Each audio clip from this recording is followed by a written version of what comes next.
Hello, everyone, and welcome to another edition of the A-List podcast with A.Sherrod Blakely and my co-host, Kwani A. Lunis. Kwani looking mighty comfortable in the usual confines.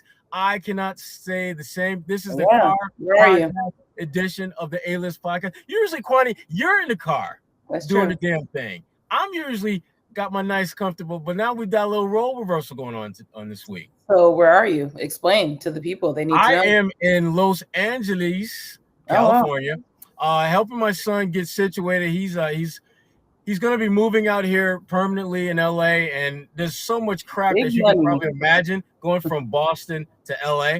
Yeah. And so it took a village to get him to the point where he could have a job like this, and it's taking a damn village to get him situated. Apparently, that'd be like that sometimes. It is like that sometimes. And so but listen. No matter what he has going on, it will not stop, can't stop, won't stop the A-List podcast from us doing what we do. Now, I wasn't the only one that was out and about today. I mean, you were out at Gillette, if I remember correctly, right? Yes. So the Patriots and Giants had their first of 2 joint practices. So I went there for what they're calling the NBC Social Media Day, because it was NBC Sports Boston, NBC 10 Boston, NECN, and Telemundo, and me, Casey, Tom Curran, Phil Perry, we all went out there and just captured all the social digital content that your heart could desire. So if you're a Pats fan as well, you can, I don't know if that's a conflict of interest, but just head over there and watch all the videos and photos that we posted. It was fun, but it was really hot today. So yeah, I'm a little exhausted. Well, I know our CLNS media crew, they were out there as well and doing their thing. And so definitely, they'll have some videos too. Exactly. And so obviously there's a lot of content because it's that time of year. But listen, the Celtics season may be not quite as robust as the Patriots are right now, but there's still stuff going on. I mean, you look at Josh Richardson, a guy that a lot of people weren't really sure, whether this was a guy that the Celtics would even keep around beyond maybe this season, and they signed him to an extension, giving him an extra year, 2 years, $24 million. Now, I've got some ideas about why they did this, but what's your take on just Josh Richardson getting that extra $12 million? I mean, clearly that shows that Brad Stevens sees some value in him. Something in his game is worthy enough for them to sign him and bring him on this roster. But I am curious as to what your perspective is, because a lot of people were shocked about that move, because it definitely was one that could have flown under the radar if the Patriots news that were, had blown up. Because I remember looking at my Twitter feed and saying, wait, what? So I want to hear what your thoughts were. And why do you think actually Brad decided I think there's a couple reasons. I think, first of all, he is a good player, and Brad Stevens understands, and Ime Udoka understands that if you're going to have a chance to win in this league, you're going to have guys. You need to have guys who can compete and have a very solid skill set. But to me, what's more important, or for the Celtics, is that this gives them the kind of flexibility that flies below the radar. Because right now, if let's say Josh comes here, things aren't really looking all that great.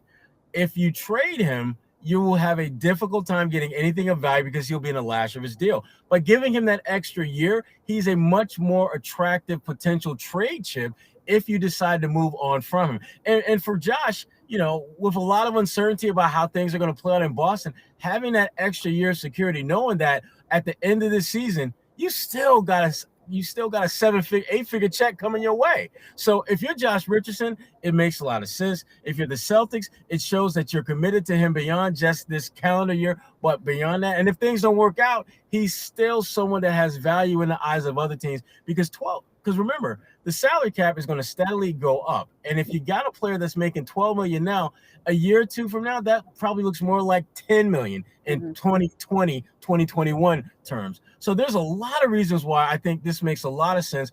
And shout out to Brad Stevens for playing chess while everyone is looking at him wondering, when is the checker game going to begin?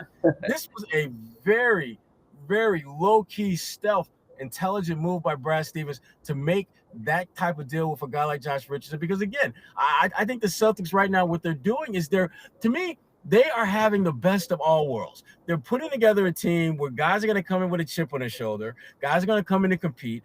but they're giving themselves the ability to move on from those guys and include them in deals. If, let's say, I don't know, Bradley Beal says he wants to come to Boston, you now have enough chips in play where you could put something together from a financial standpoint that doesn't involve Tatum, doesn't involve Brown, doesn't involve Marcus Smart, and actually have something that might generate some interest. So again, shout out to Brad Stevens for stepping his game up. Brad Stevens, and we'll talk a little bit more about Brad Stevens, the coach, versus Brad Stevens, the GM. But I do like the Josh Richardson signing. And the other one that they got out there, Time Lord. 4 years, $48 million, Kwani. Is he worth it or not? Going back to Trader Brad, as we call him. Well, you know how they call Trader Danny, so I guess. Oh, he's Trader. Well, he hasn't. Well, yeah, he hasn't traded anymore. His first move was a trade, so he can absolutely adopt that moniker. Okay, we can do that. Perfect. But just, I guess, overall front office, Brad Stevens is definitely a visionary. When we look at the sparks of greatness that we've seen from Rob Williams on this Celtics team over the past few seasons that we've seen him on the court, he obviously has potential. A lot of times I know that it's hard for a front office to look at potential as something that's worth value, but being that Brad coached him as well, I think that's another part of him being in that role that brings so much value. The fact that he's seen these players in practice, he sees them on a regular basis. We get to see them, you know, you'll go to practice and see them in sparks as well. But for him to see players on a regular basis as a coach and now be in that front office, him being able to put money on Rob Williams says a lot, because from what he's seen, despite injuries, he still thinks Robert Williams is worth playing on this team as well. And I'm at this point, the moves that Brad has made are clearly ones that he is setting up not only for this team now, but for the future. And if he thinks Rob Williams should be here for 4 years, then, or, you know, at least valued at that high of a number, then that clearly is something I think Celtics fans should be willing to take to the bank at this point. I was shocked that they did this deal. And I'm going to tell you why. Not because Rob's not worth it. Yeah. But because I felt Rob was going to play a little bit more hardball and think that he's worth more. Because this is a guy that shoots 72% when he's healthy from the field. I mean, that's the key word, when he's healthy. So yes, he may be shooting at a high level, but he hasn't shown enough consistency for another team to be willing to pick him up at least a bigger market like Boston to pick him up. He could go to Sacramento. He could go to Orlando. But for Boston to keep him at that level, I think that's why he shouldn't be that picky in that way. Why is Kwani throwing low shade at Sacramento and Orlando? They just have to pick smaller markets, okay? No, they're not. Kwani, I'm not gonna say no shade. It's clearly shade. Sacramento is trash. All right. Okay. Orlando's not bad, but here's the thing about Rob Williams that surprised me. I was surprised that Rob did 4 years. Yes. Because here's the thing about Rob Williams III. When he is engaged and healthy, even in 25 to 30 minutes, he's a major impact player. And when you look around the NBA, I was hearing that Rob was looking for something in the Clint Capella money range. So you're talking like 17, 18, 19 million a year. And for Brad to get a guy who, when you look at his skill set, is very similar to a guy that's probably 5-6 million more per year, to get him at that rate, that's a great deal. And for Rob, I'm gonna tell you right now, and if Rob plays the way I think he will, and the way Celtics think he will over time, he's gonna be considered one of, if not the biggest steal in all of the signings during this offseason. Because if he develops into a borderline all-star, not an all-star, but a borderline all-star, and to me, that's a guy that gets you 14, 15 points a game, 8-9 rebounds, couple block shots. That's a borderline all-star center in the NBA. He has the potential to be that good. And if you're getting a guy that good at $12 million a year, a number that is going to seem less and less as time goes by, because remember, it's a 4-year deal that's going to average, $12 million a year. And plus he has the potential to earn an additional $6 million over the course of the contract if he meets certain metrics, and one of them being, I think he has to play like 69 games or average 69 games, something like that, to get that little extra cheddar. Then it'd be again. I'm surprised they got the deal done because I didn't think the Celtics could get him at this price. This, to me, feels very much like a Danny Ainge deal, because Danny is the king of, look, this is what your value is.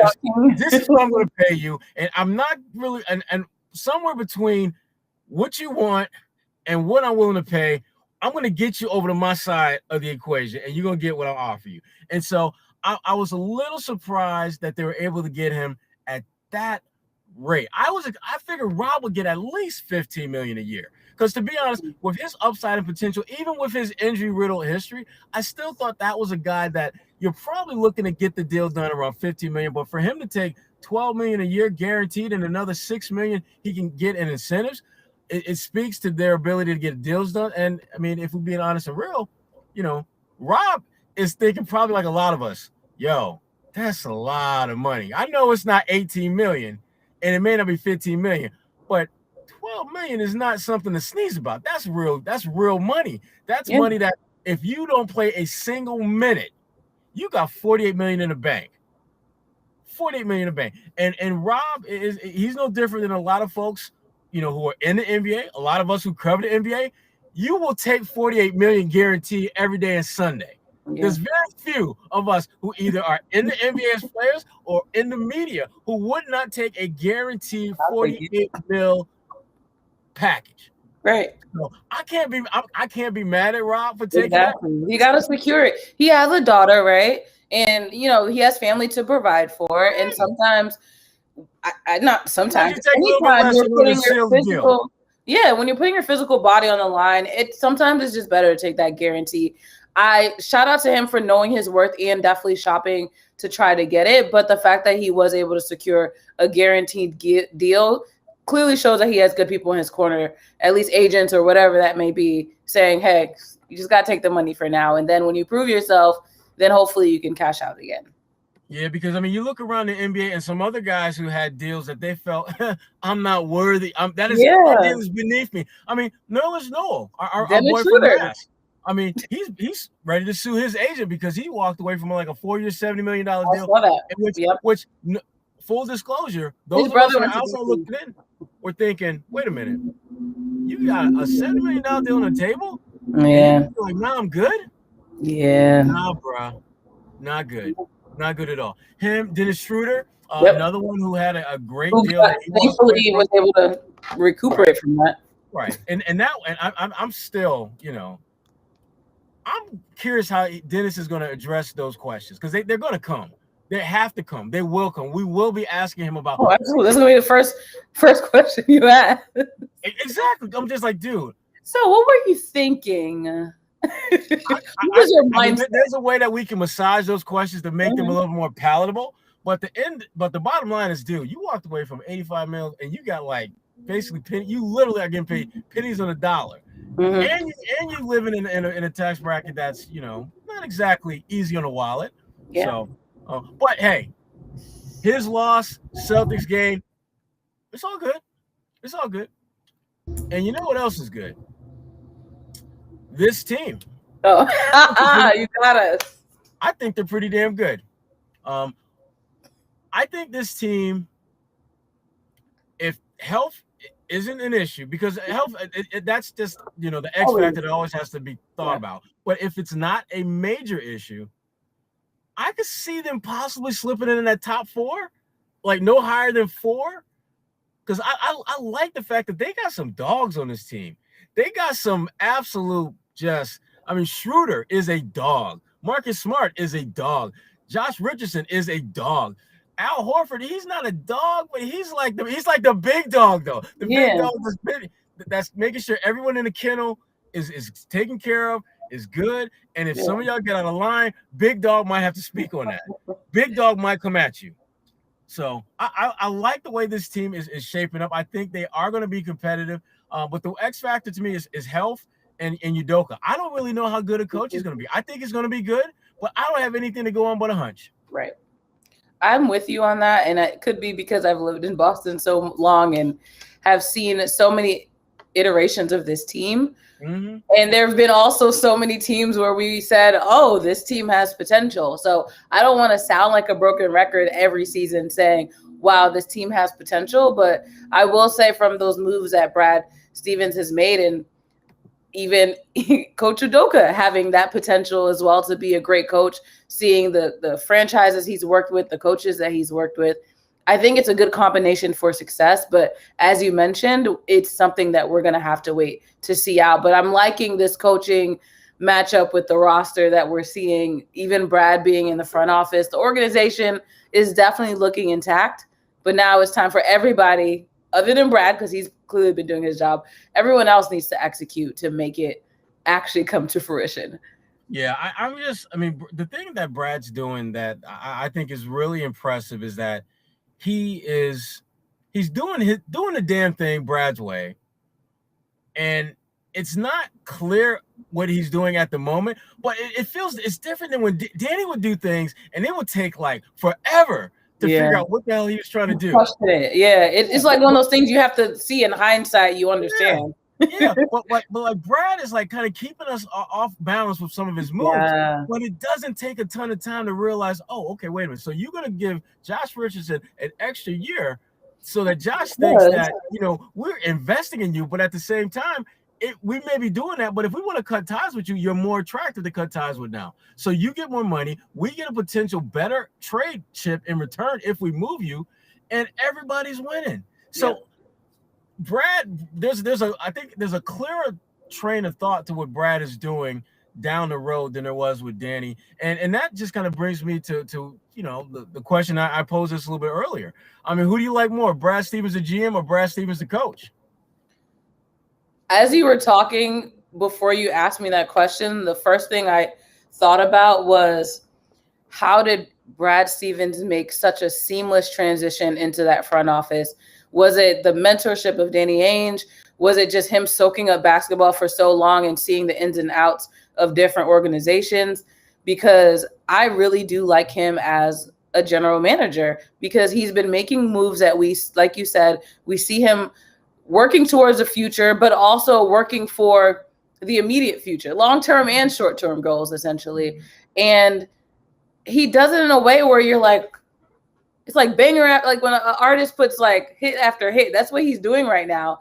I don't know how long he will keep up the momentum, but as of now, it's looking really promising. And if I was a Celtics fan, then I'd look at what he's doing for the organization, and I would definitely want to see him in that role for long term, because again, having that coaching mindset and knowing the players that he's worked with, the players that he's played against, he's watched so many hours of film throughout the NBA that he knows what's out there, and he's seems to be really good enough with numbers too to always be thinking about cap space and really making it all work together. So he's the perfect person for this role. Again, it's something that I think when we look back on this organization years from now, obviously that's when the time will truly tell. But I think as of right now, I'm giving him a grade A, because I just think that the moves he's doing for this team are very intentional. And yes, sometimes you have to make hard decisions for a team, but everyone that I think that knows him also seems to understand that the way he's making a business move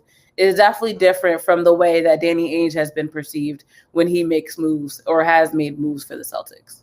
Right. Well, first off, shout out to my man Mike Zarin, who is just low key, always in the background. The assistant GM, legal counsel guy with the Celtics. Mm-hmm. I mean, he does an amazing job just making all the numbers dance together, do the damn thing together. And he's one of my favorite people in the organization, because he's just one of them low key, get the job done. I don't need the fanfare. Don't quote me. Don't do it. I'm just getting the job done, and I have much respect to him for that. But here's the thing: I would give Brad an A-, and here's why. He's made good deals, but not great ones. He's made smart deals, but not like Einstein genius. Damn. All of a sudden, the Celtics are now a title contender move. That's fair. He hasn't done those type of moves yet. Yeah. But what I do like about him as a GM is that he seems to have benefited from his time as a coach. I remember there's so many times when you hear about Doc Rivers having coach/GM responsibilities with the Clippers. You see Thibodeau having coach/GM responsibilities. And we'd ask Brad about that, and he'd be like, no, I'm good. I'm good in my role right now. I'm a coach. Danny does the GM stuff. We're all good. And now when he had the opportunity to double dip, because the Celtics, they would not have pushed back if Brad said, let me GM and coach. I'll do both. They would not have pushed back on that. But Brad was smart enough to get out of that position of coaching in time to pivot into a position where he would be more prepared for that position than the challenges that would have faced him if he came back as a head coach. Because if he came back as a head coach and they didn't do anything with the he would have been cut. He knows that, yes. Yeah, I mean, you would have seen steam coming from behind Brad's backside. And you wonder, what's up with Brad? Oh, that's called the hot seat, baby. Brad ain't never been on that before. We've never seen him on that before. So shout out to Brad Stevens for being smart enough to pivot into a new role that would give him new responsibilities and, frankly, an opportunity to write a new narrative on who he is. I think back to those early years when Danny Ainge was trading players away. Like back in the day, we traded baseball cards when we was kids. Like, hey man, you got that Shaq. Yo, I got that Shaq. I give you this John Starkton, and I give you this other card. Danny Ainge was flipping players left and right, and Brad was just taking that in stride. And Brad would always say the right thing, that I'm just gonna put always that. Or given to me, that's my job as a coach. Play what I'm handed. But there had been a piece of him just thinking, like, damn, Danny, can a brother get some players for like a week that I can work with? I mean, it was to the point where it was like he probably didn't know the roster one day. Yeah, I mean, who's on my team today? Yeah, exactly. Like Brad, about player X, like, oh, is that done? I knew we were talking about it. He was here yesterday. Yeah, so I think that experience has helped him as a GM because he is making some very deliberate moves that are going to give Ime Udoka a chance to have solid, established, proven guys who ain't looking over their shoulder for a contract year. Re-signing Marcus Smart, he ain't looking over his shoulder this year. Giving Josh Richardson another year, he's good. Tatum is straight. Brown is straight. You start looking at Rob Williams now got his money. So now you got guys who are just simply going to go out and play hard. They ain't worried about the money. They're not worried about the contract. They're worried about playing time. And that is what I think is really the narrative that Brad Stevens has created this year. He's created a team of competitors, guys that have nothing to focus on but getting your ass ready to play ball and help this team win games. You don't have to worry about your money because your money is there. You got your money. You straight. That is not going to be something you need to think about. It's something that we're not going to be talking about because everyone is good. So it's all about what happens between those lines. And that's the one thing I think Brad understands all too well is if you can keep the focus on basketball and none of this contractual BS that he had to deal with when you had Kyrie. He had to deal with that with Terry. Puts him in a bad spot because he wants his guys to be focused on basketball. But he knows we would not be doing our jobs if we didn't ask, well, damn, Terry Rozier is ready to get paid, and y'all couldn't work out an extension, and he's kind of playing behind Kyrie, but he's kind of balling out too. So what you going to do? Right. And with Jaylen Brown, which I thought that may have been one of the best moves, Danny. I would put re-signing Jaylen Brown right behind putting together the big three as far as the really significant moves that Danny made in his time as a GM, because Jaylen Brown, he paid him all-star money before he was an all-star. Yeah. And a lot of people were looking at him side eye like, wait a minute. Yeah. Jaylen Brown? Forget the fact that he was a number 3 pick. People act as if that didn't happen. We surprised people booed him. He's never gonna forget it. We shouldn't. He's never gonna. I love bringing that up to him. I remember that day, like it was yesterday. I remember that day too. In the league. And whenever you bring it up, whenever I brought it up to him, before I could even finish the sentence that I bring it up in, he's like, "Oh, I know, I remember." Right. And I'm like, "See, that's what I'm talking about. You need guys that don't the chip on their shoulder, the petty stuff. You need a little pettiness in your game." That's the NBA though. They got a lot of guys who got some petty in their game. Schroeder, petty. Yes. Marcus Smart, petty. Jaylen is low-key petty, and I love that about him. He's figured out how to be like low-key petty, but not like annoying, irritating, obnoxious, petty. Even Tatum can be petty when he wants, not often, but every once in a while he'll say something or give a little smirk where you're like, oh, I caught that. Well, you know, I like they recently came out with the 2K ratings, and yes, and exactly. Tatum made it very clear that he's not happy with his rating, and he's like, I did drop 50 points games, and I did average 27 points. I did. He's just like, and that's all I did. Okay, I get it. I love to see guys own their ish. Own that. Be petty. Be petty. Don't, and let the world know. Yeah. Let the world know. So speaking of Jayson Tatum. Yeah. Speaking of Jayson Tatum, Mr. Olympic gold medal winning Jayson Tatum. Yes. The good folks at TMZ had a chance to catch up / ambush / however you want to describe what they do. Right. Whatever they do, what they do. I always find those interviews funny because if there was like a little bubble on top of the people who they're talking to, it would go something like, damn, I was this close before they saw me. Right. Because Tatum was literally having his car brought around, getting money from the valet when they ambushed him. And Tatum, he did the right thing. He said all the right things, which Tatum typically does. But the one nugget that he said that I thought was really interesting, he was asked about the Olympic gold medal, and Tatum talked about how great of accomplishment that is, but winning a championship, that's the goal. When I think about Jayson Tatum, he talks a lot about that, a lot about winning a championship. And I know Tatum has, he's had moments where he's looked a bit selfish out there. Yeah. And he's had moments where he hasn't been selfish enough. I still think he's 23 years old. He's still figuring a lot of this stuff out. But I love to hear him talk about winning a championship because, again, it's only been a couple days since Kobe Bryant would have been 43 years old. That would have been on Monday. And those are the things that Kobe said all the time. He talked about winning. Kobe could go out there and get you 30 points every night, but he knew that in order for him to have the kind of legacy that the greats have, you got to win a championship. And Tatum seems to be driven that same way. Now, one thing that is different, you don't necessarily feel it as much with Tatum as you felt it with Kobe.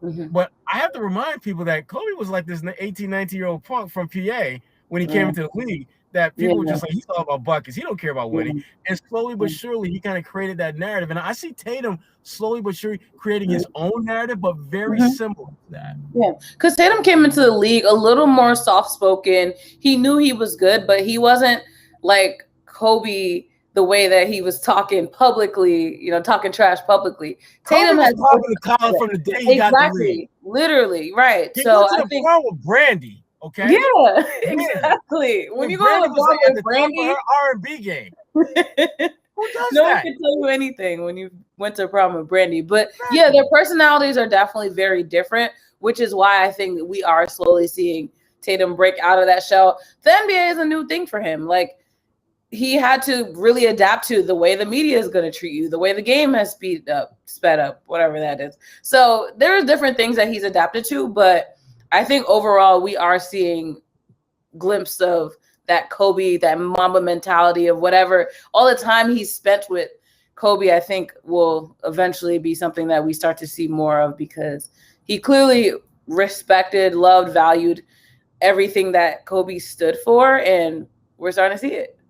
Yeah, and for me, it's hitting home just because like I said earlier, I'm in LA right now, and I was here, when Kobe would have been 43 on Monday, and I mean, there's always a lot of Kobe everything around, but on Monday, you could tell it was different. I mean, it felt, there was a clear and undeniable just across the board mourning, I guess the best way to describe it, and people doing their own way to show respect for him, whether it was like a freshly painted mural or some cinder blocks in the hood, folks rocking the Kobe jerseys, all the different Kobe jerseys out there. I was driving and I came across somebody who had a license plate that said Kobe RIP, and I'd never seen that plate before. And I'm sure there's a lot of other iterations of Kobe, folks paying homage to Kobe and what he has meant. But it's I always find it interesting how Tatum has been able to balance that love of Kobe with playing for the team that Kobe loved to hate.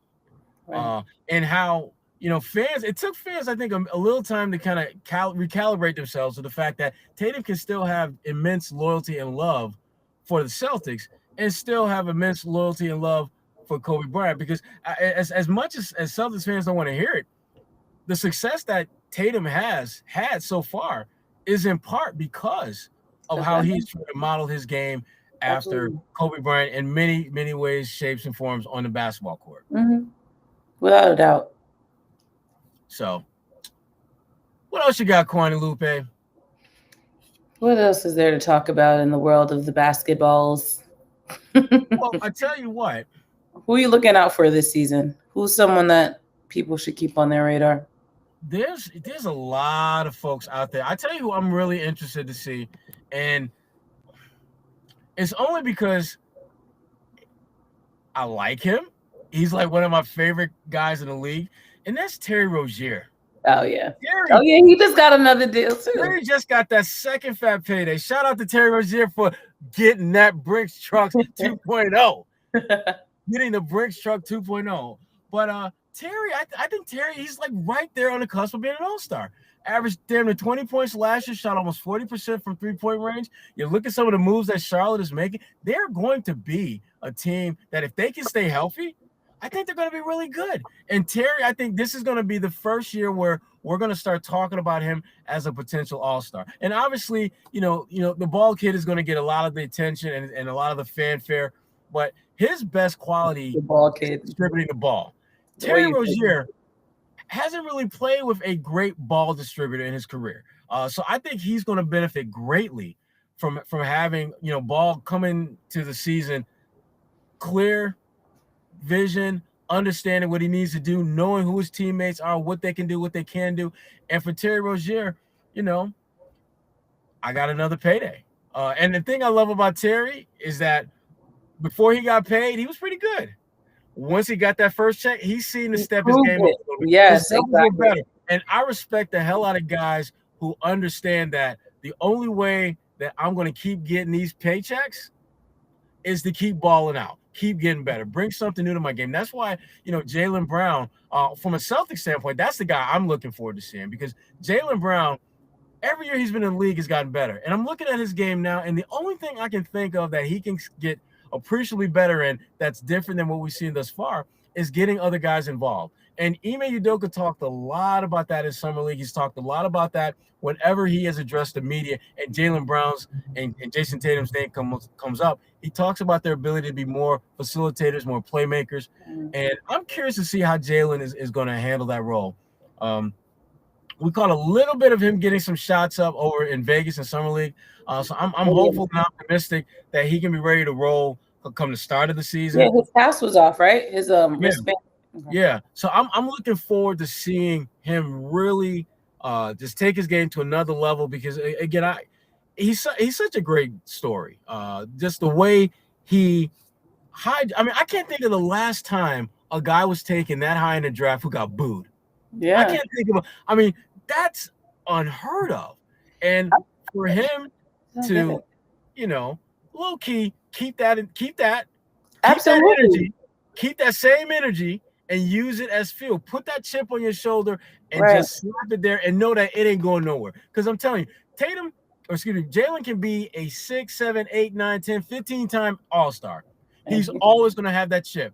And whenever I say, you remember when you were drafted and the folks were, I know, I remember. He's never going to forget that.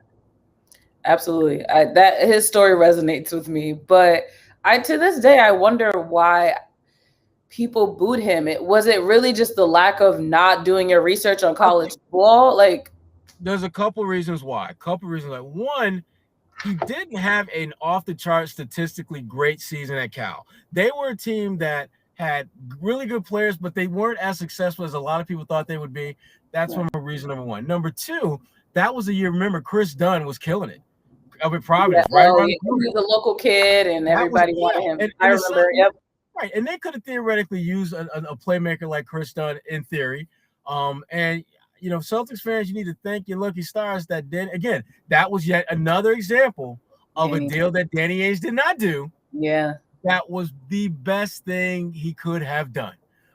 Chris Dunn, I like him as a person, good dude. Yeah.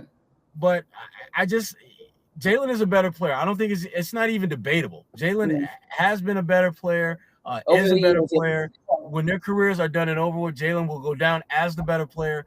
And that's what you want. I mean, you want to use whatever position you are in the draft to draft the best player available that can help your team. When you look at the success that Jaylen has had individually, you look at the success that this team has had since he's been around, conference finals, 3 of the last 5 years.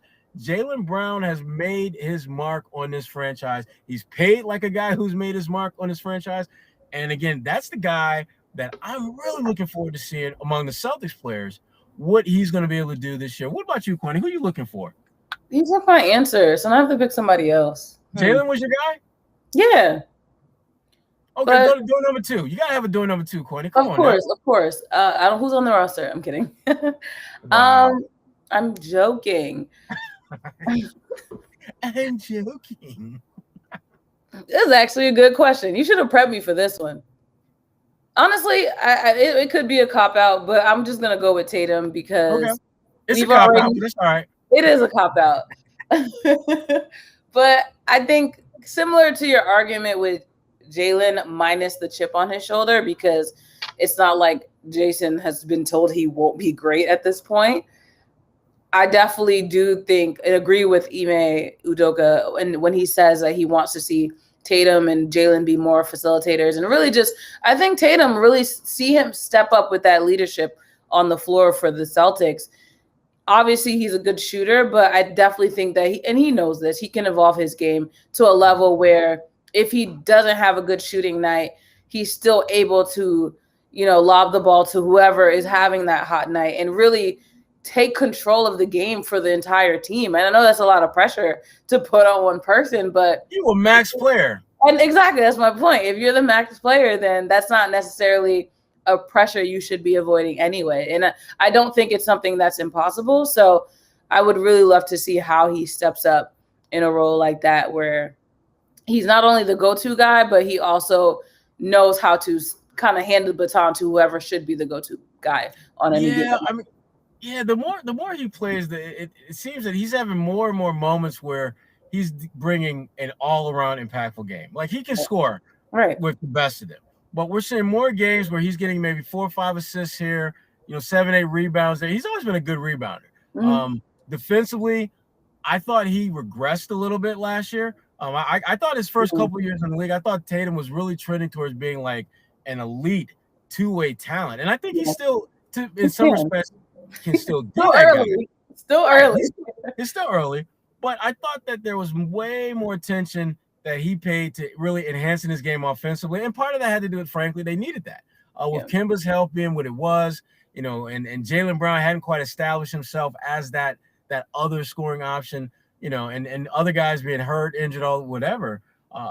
There was, I thought, a heavy burden put on him to be a big-time scorer. But when you look at this roster now, I mean, you got lots of guys who can go out there and get you 20 points now. I mean, clearly Jaylen can do that.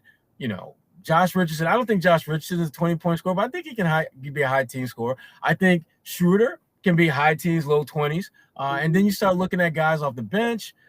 They've got some decent talent. But again, is it a championship caliber squad? No. Let's not get it twisted. They're going to be competitive. They're going to win some games, but this is not a team that is built to win a championship right now. But I do think that there's some building blocks here that you can certainly envision positioning them in 2, 3, maybe 4 years of being that team.